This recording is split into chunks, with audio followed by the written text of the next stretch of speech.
So here we are today in the second chapter, uh, where we are going to study and talk about importance of personal development.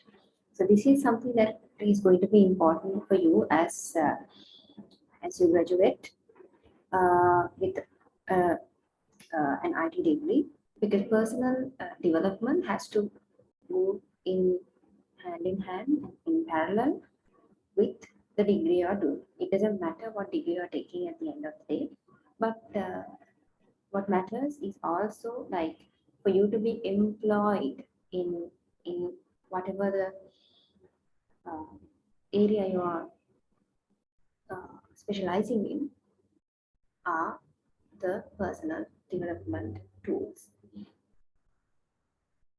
At the end of this chapter, you will be gaining the following learning outcomes. You will be able to define what interpersonal skills are, express importance of interpersonal skills in professional career development, distinguish the importance of attitude behavior and code of conduct for the professionalism, and identify different personalities traits.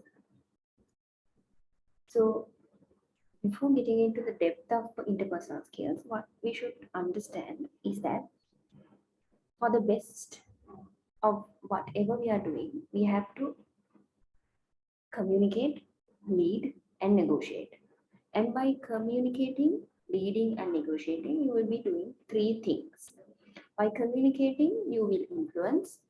By leading, you will motivate. And by negotiating, you will solve problems. So all of these three outcomes are very important when you are becoming a professional. Importance of interpersonal skills. Why are interpersonal skills important? One of the most overlooked and essential career development tools are in interpersonal skills. So whether you are an entrepreneur, manager, or are looking for work at someone else's place, interpersonal skills are critical for your communication and relationship success. So it doesn't matter in what type of employment you are being in, whether you are self-employed, whether you are managing someone, or whether you are working under someone, it doesn't matter.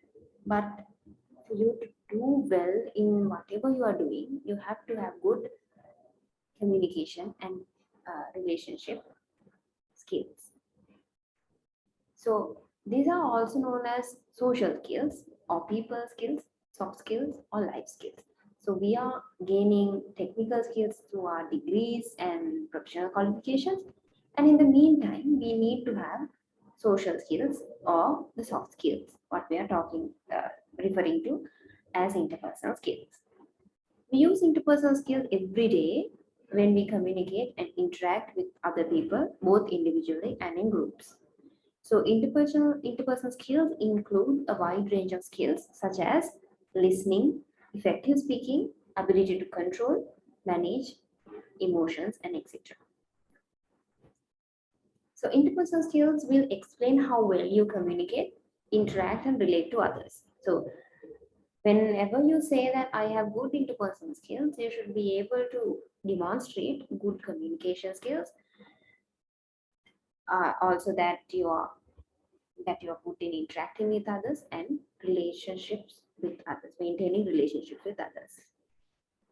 People with strong interpersonal skills get the ability to work well with other people, including the teams of groups, formally and informally. So it doesn't matter whether you are working strictly in a working environment or otherwise, interpersonal skills are going to make things flow easily.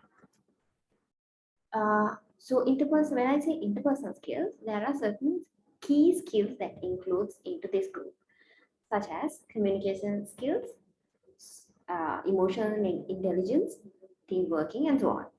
So communication skills can be verbal or non-verbal, and also listening skills. So you can be verbally saying something or non-verbally, but saying certain things by a body language or tone of voice or something. And listening skills are how well you listen to others. Emotional intelligence is another skill. That means you are being able to understand and manage your own emotions and others' emotions. So, emotions such as anger, uh, sadness, and even happiness, if you can't control your and understand others' emotions such as anger and sadness and happiness, you will not be a good communicator.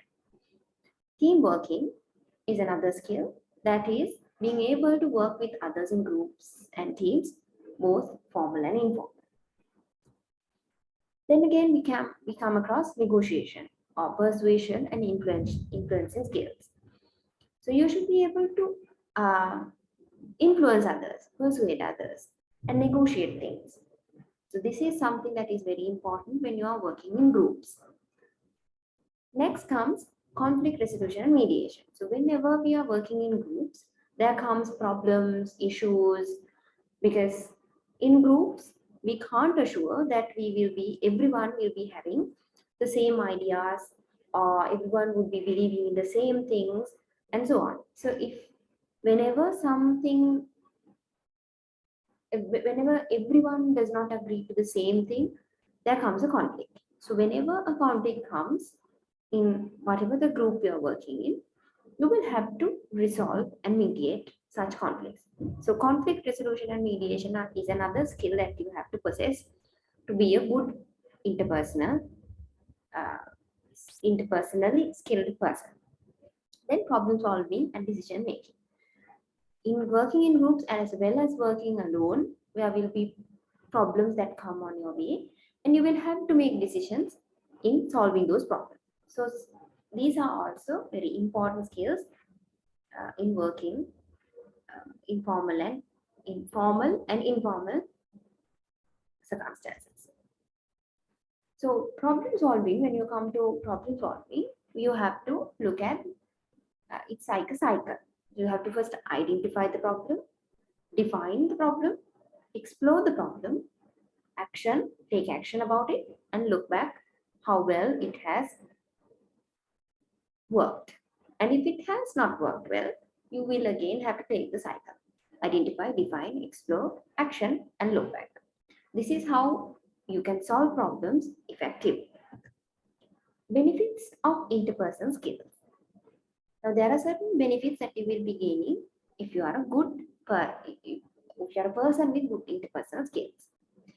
It will be easy for you to find good job positions. It will help you to get through a new job interviews, helps to become a great leader, opens up new career opportunities, avoid misunderstandings. It can be among clients, colleagues, or even people higher than you, can be anyone. But you can always um, avoid misunderstandings by being uh, a good communicator and by possessing good interpersonal skills. And you can reduce conflicts at the workplace easily. You can easily become a positive and a trustworthy person because people will always believe in you, have faith in you. So it will be easier. Make appropriate decisions, and it will help you to achieve success in life as a whole. Secondly, we have to look at the attitudes, behavior, and code of conduct. When you become a part of uh, uh, an organization or an institution, your attitudes, your behavior, and your code of conduct will always matter as long as you are being a part of that institution. So it's very important for you to understand what and how these things can affect your career. Attitudes. An attitude refers to our opinions, beliefs, and feelings about aspects of our environment. So it can be about anything. It can be about politics, it can be about the nature, it can be about the social conflicts that happen around us, or even certain news. It can be anything. So it can be about religion and anything. So It's merely your opinion and beliefs, what you believe in, and your how what you think about it. We have attitudes towards the food we eat, people we meet, courses we take, and things we do. So it can be about anything at all.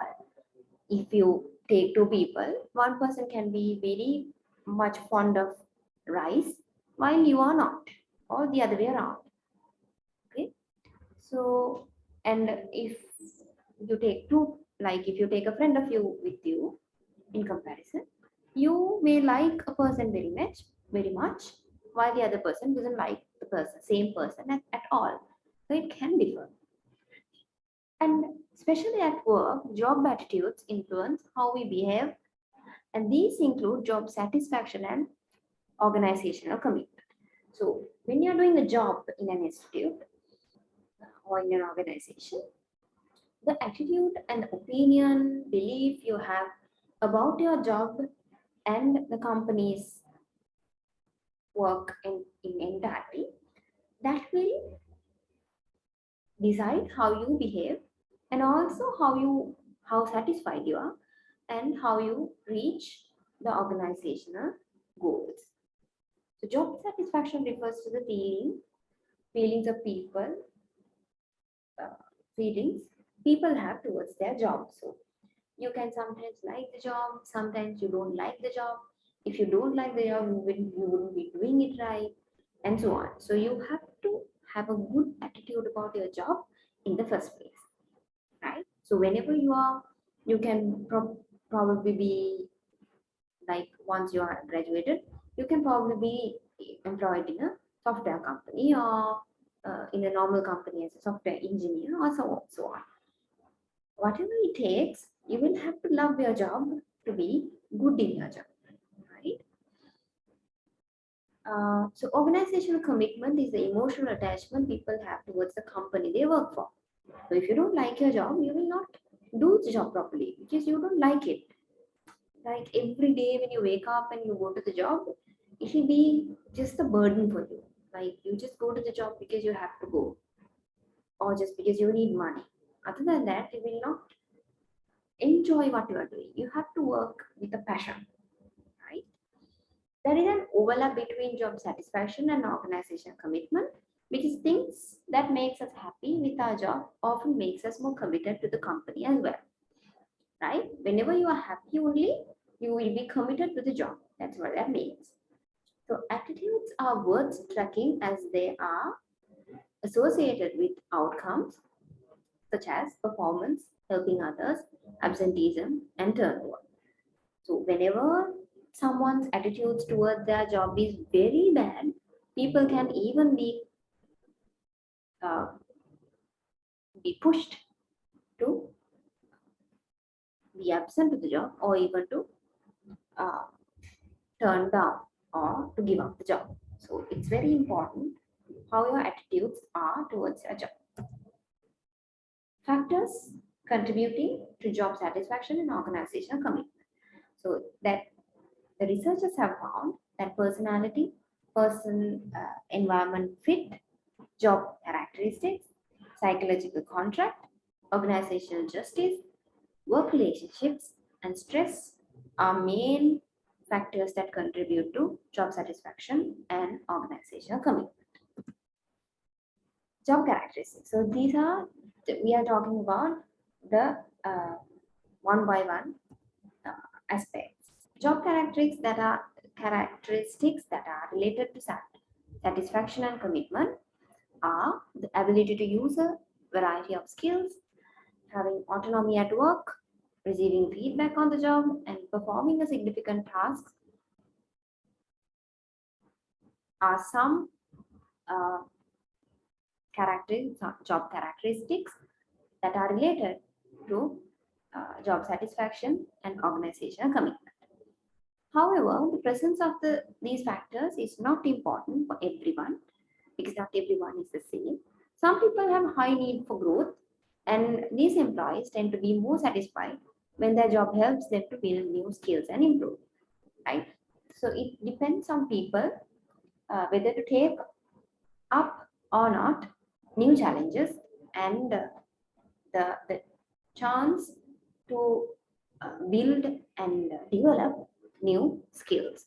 So one person might like it very much to build new skills, while the other one doesn't want to do anything at all and just to be in their comfort zones. So it depends on the person, and the company has a uh, duty to identify persons from their end. Organizational justice and the psychological contract. So, a strong influence over the satisfaction level is how fairly the employees are treated. So, in an organization, every person has to be treated equally under similar circumstances and so on. So, people pay attention to the fairness of company policies and procedures, fair and kind treatment from supervisors, and fairness of their pay and other rewards they receive from the company. Right? These are also certain characteristics that matter to have better attitudes towards the job. Organizational justice can be classified into three categories: procedural justice, distributive justice, and interactional justice. So this is the boxes in the right side tell you what exactly these words mean. Fairness in the way policies uh, are carried out is the procedural justice. Distributive justice is how the allocation of resources or compensation and benefits are done. And interactional justice is the degree to which people are treated with dignity and respect.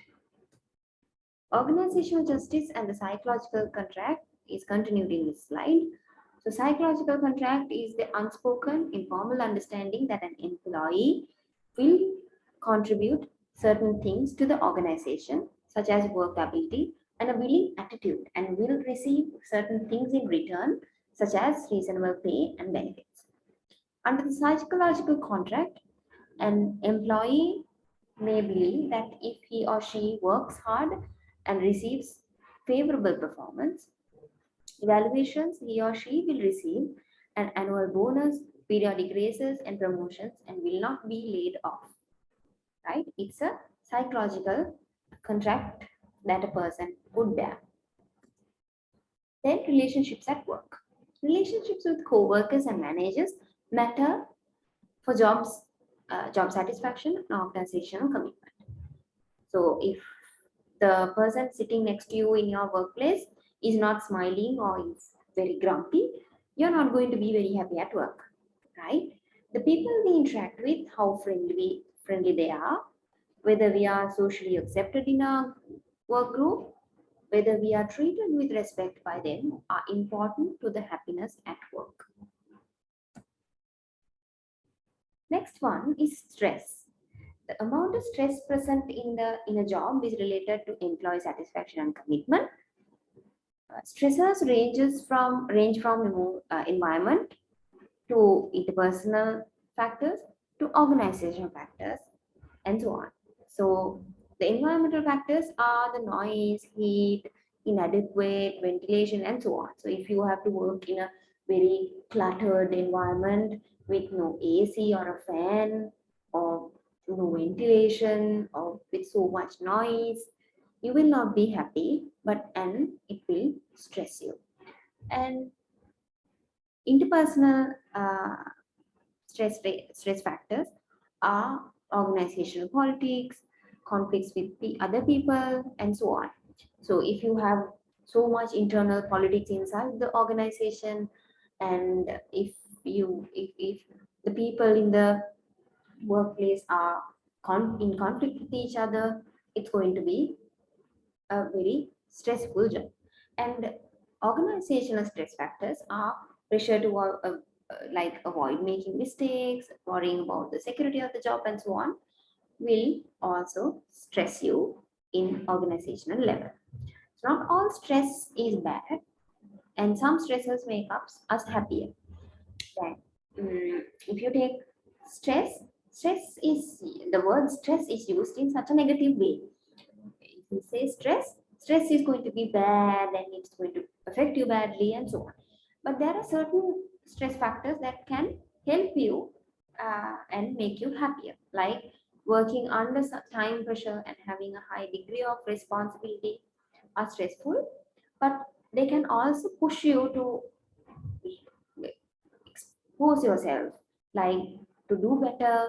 If you are under a deadline or under a good responsibility, you will be stressed, but that will be helping you to pursue new challenges. And uh, whenever you reach the deadlines and the given challenges, you will be satisfied at your job.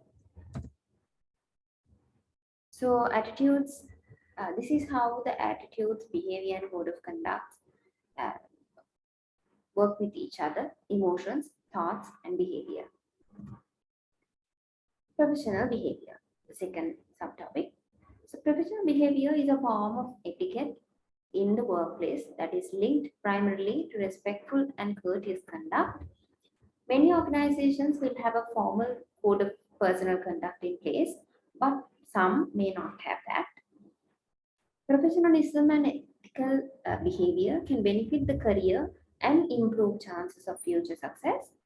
So, being conscious of how you treat coworkers and clients and ensuring a positive workplace attitude can help you to improve your productivity and effectiveness in the workplace.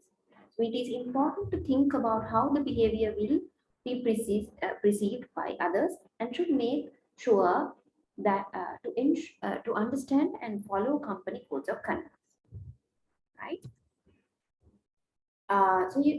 There should always be value to honesty, and it's good to act openly. Never share confidential, privileged, or client information at any circumstance.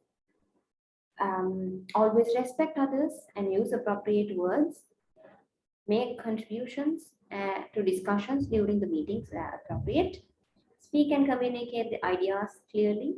Always be good and use good manners when engaging with others. Manage the time efficiently.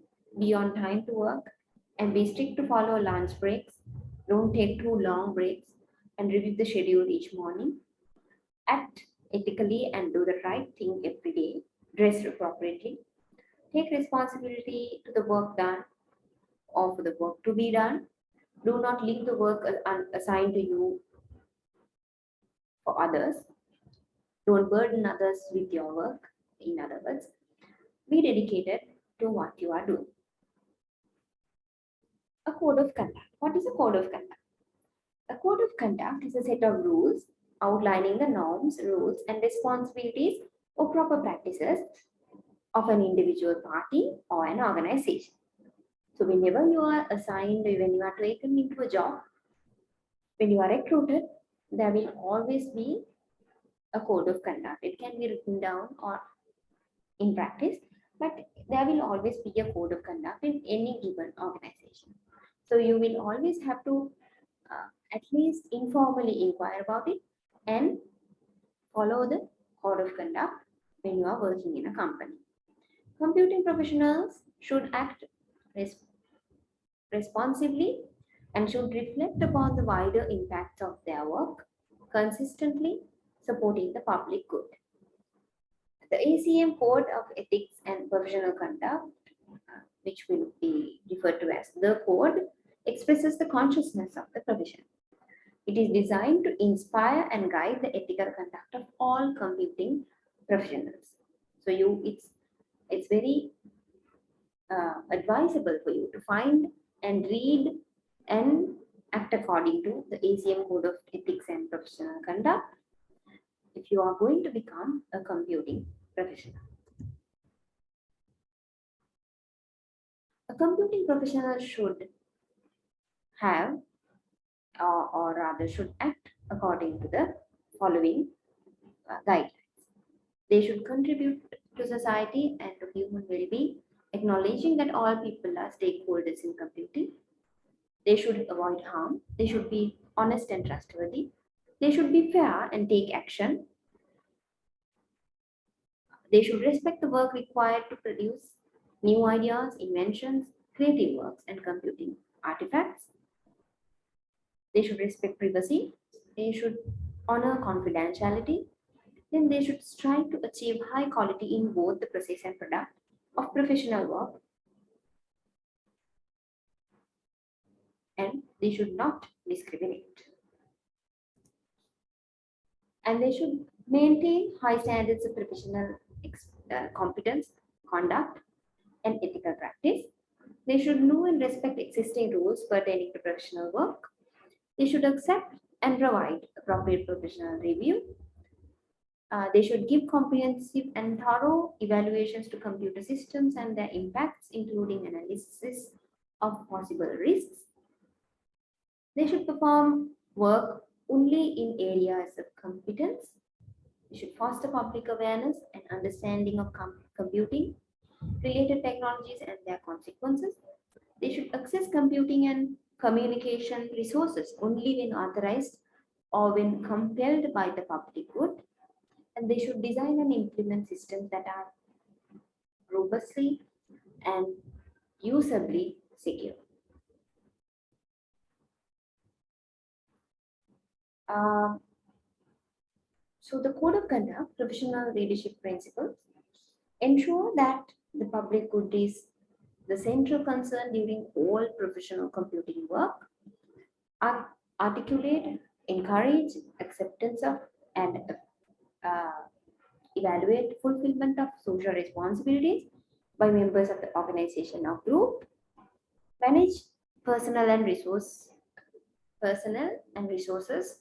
to enhance the quality of working life, articulate, apply, and support policies and process that reflect the principles of the code, create opportunities for members of the organization or group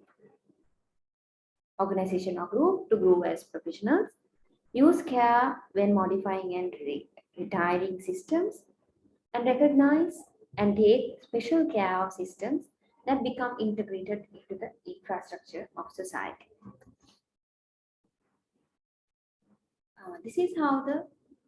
This is the Big Five uh, that gives personality and values. Personality and values. So let's talk about personality and values and how the Big Five is going to help the personality and values.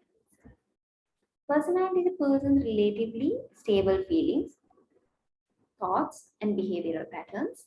Each of us have a unique personality that differentiate us from other people, which in other words, which makes us unique. Understanding someone's personality gives us clues about how that person is likely to act and feel in a variety of situations. So personality changes over long periods of time. That is something that you have to understand. So a person you know from today will not be the same person in 2 years or 3 years of time. And we tend to become more socially dominant and more conscientious, organized and dependable, and more emotionally stable between the ages of 20 to 40, whereas openness to new experience tend to decline as we age. So this is how the personality traits of ocean, or we call it ocean with the 5 letters, 5 starting letters.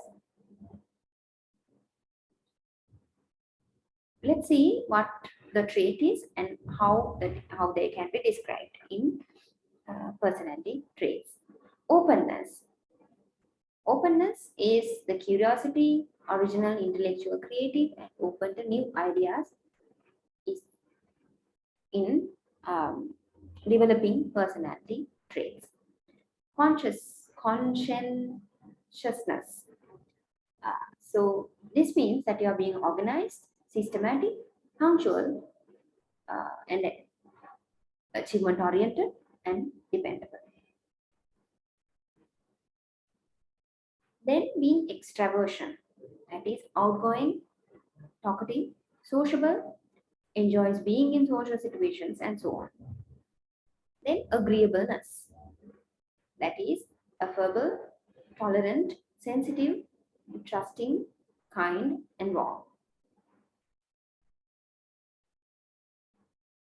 Neuroticism is being anxious, irritable, temperamental, and moody. So these are some of now. If you take the last one, they might sound a little negative comparative to the others, but then it's whenever all these are connected and mixed, you will have better personality traits. So since we have spoken about how openness, uh, the five personality traits can work briefly in this slide. I will not be going into very depth of the next few slides, whereas I will be continuously talking about the same personality traits. But of course, the main reference material and this material will always have the contents in there. So openness, C E A N. So it's the same thing that we'll be talking about. Personality traits. These are different researchers have proposed various traits of personality. Some studies include self-monitoring, uh, proactive personality, self-esteem, and self-efficiency.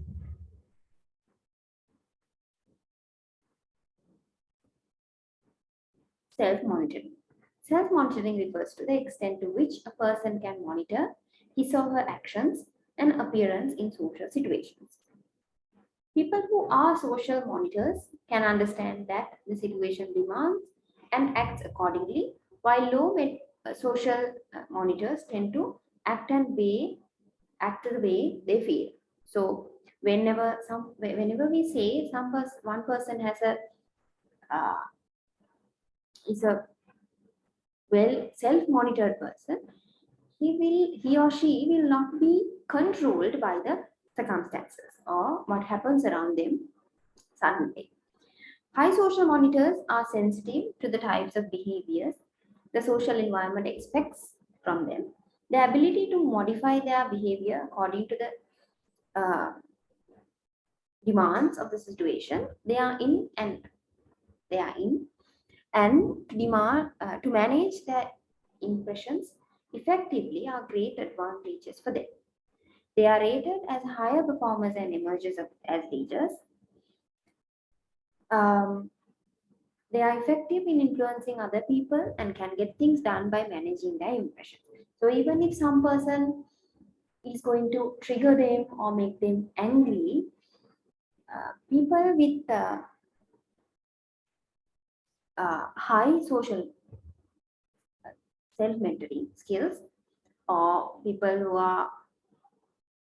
who are high social monitors will always get the best out of any situation they are given or they are put in. Proactive.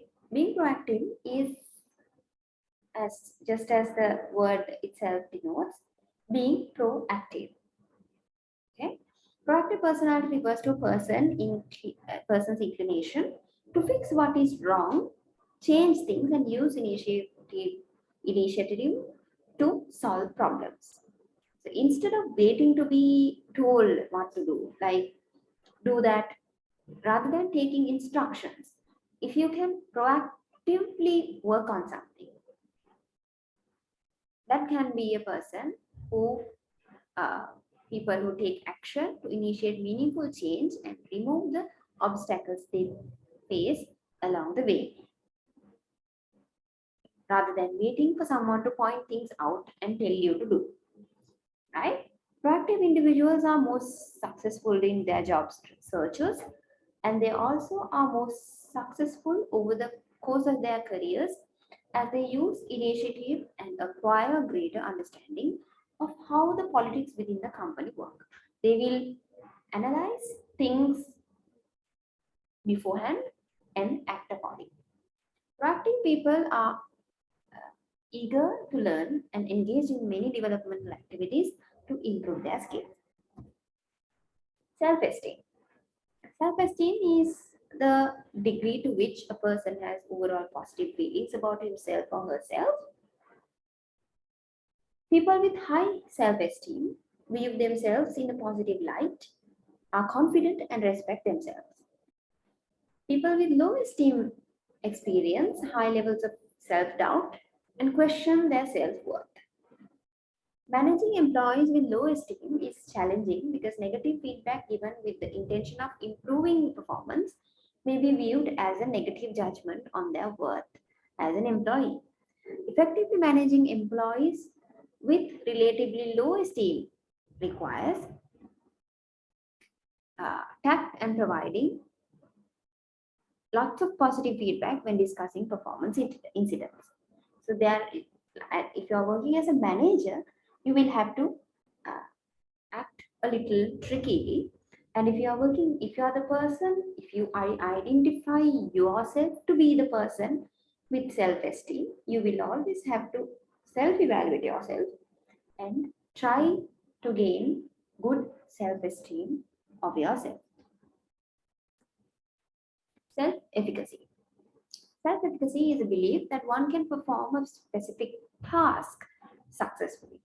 So you have to be confident in yourself to feel self, so to be self-efficacious, right? People with high self-efficacy set higher goals for themselves and are more committed to their goals, whereas people with low self-efficacy tend to procrastinate. So they will be thinking, no, I don't think I can do this.